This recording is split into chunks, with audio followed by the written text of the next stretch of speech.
సదాశివసమారంభాం వ్యాసశంకరమధ్యమాం అస్మదాచార్యపర్యంతాం వందే గురుపరంపరాం.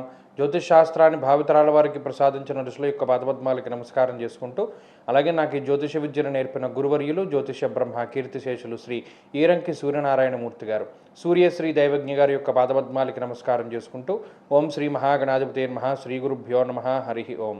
వీక్షకులందరికీ నమస్కారం. మే నెల 17వ తారీఖు లగాయితూ మే 23వ తారీఖు వరకు ఉండేటువంటి గ్రహగతుల ఆధారంగా ద్వాదశ రాశుల వారికి ఈ వారం ఏ విధమైనటువంటి శుభాశుభ ఫలితాలు కలగబోతూ ఉన్నాయో ఈ కార్యక్రమం ద్వారా తెలుసుకుందాం. అందులో భాగంగా ఈ వారంలో ఉండేటువంటి గ్రహస్థితిని గమనిద్దాం. తులారాశి వారికి ఈ వారం సాధారణమైనటువంటి గ్రహస్థితి గోచరిస్తూ ఉన్నది. ప్రత్యేకించి గత వారంతో పోల్చుకుంటే రవి యొక్క బలం తగ్గింది, బుధుని యొక్క బలం తగ్గింది. అష్టమ రవి దుర్దోష శత్రు సంవాదో గమనం వ్యధ.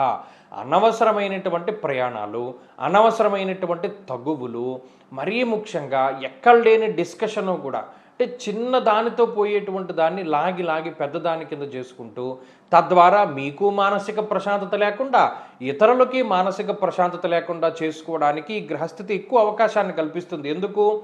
దుర్దోష శత్రు సంవాదో. ఎక్కడైనా సరే మీ యొక్క దాన్ని ఏమంటారంటే ఒకంత ఇది ఉంటుంది, ప్రతి ఒక్కరిలోనూ అభిమానం అనేటువంటిది ఉంటుంది.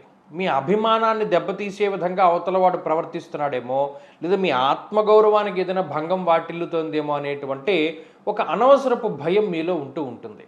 అది అష్టమంలో రవి వల్ల. ఎందుకంటే సెల్ఫ్ కాన్ఫిడెన్స్ ఇవ్వరు రవి, కాబట్టి దానివల్ల ఎక్కువ ఇబ్బంది పెడతారు. ఎవరైనా ఇద్దరు నవ్వుకుంటూ ఉంటే మనల్ని చూసి నవ్వుకుంటున్నారేమో, మన గురించి ఏదైనా తప్పుగా మాట్లాడుకుంటున్నారేమో అనేటువంటి భావన ఎక్కువగా కలుగుతూ ఉంటుంది. ఉదాహరణకి ఆఫీసులోకి వెళ్ళారు, ఎవరో ఇద్దరు వ్యక్తులు నవ్వుకుంటూ మిమ్మల్ని చూశారు, అదిగో వాళ్ళు నా గురించే మాట్లాడుకుంటున్నారు అనేటువంటి ఆత్మన్యూన్యత భావంలోకి వెళుతూ ఉంటారు. దానికి కారణం రవి బలం లేకపోవడం. అయితే ఇక్కడ షష్ఠ స్థానం ముందు ఉండేటువంటి శనేశ్వరుడు చాలా బలంగా ఉన్నారు. అంటే మళ్ళీ ఓవర్కమ్ అవుతారు, మీకు మీరుగానే మళ్ళీ రికవరీ అవుతూ ఉంటారు. కానీ క్షణికంలో ఏ విషయాన్ని కూడా మనం తీసుకోకూడదు. ఇది ప్రధానంగా గుర్తుపెట్టుకోవాలి. అంటే క్షణికావేశానికిలోనే ఏదైనా మాట అంటూ ఉండడము, క్షణికావేశానికిలోనే ఏదైనా నిర్ణయం తీసుకుంటూ ఉండడం, ఇవి లాంగ్ రన్లో కొంత దెబ్బలు మీకు ఇబ్బందిని కలగజేస్తూ ఉంటాయి. కాబట్టి తులారాశి వారికి ఉండేటువంటిది ఏంటి అంటే కొంత ఈ ఆత్మన్యూన్యతాభావం, దాన్ని తగ్గించుకోవాలి. తర్వాత ఆర్థిక పరిస్థితులు బాగానే ఉన్నాయి. అలాగే ఈ వారంలో అనవసరమైనటువంటి ప్రయాణాలు ఉన్నాయి, శారీరక శ్రమ ఉన్నది, అలసట ఉన్నది. అలాగే శరీర ఆరోగ్యానికి సంబంధించినటువంటి విషయాలు కొంత ఇబ్బందికరంగానే ఉన్నాయి.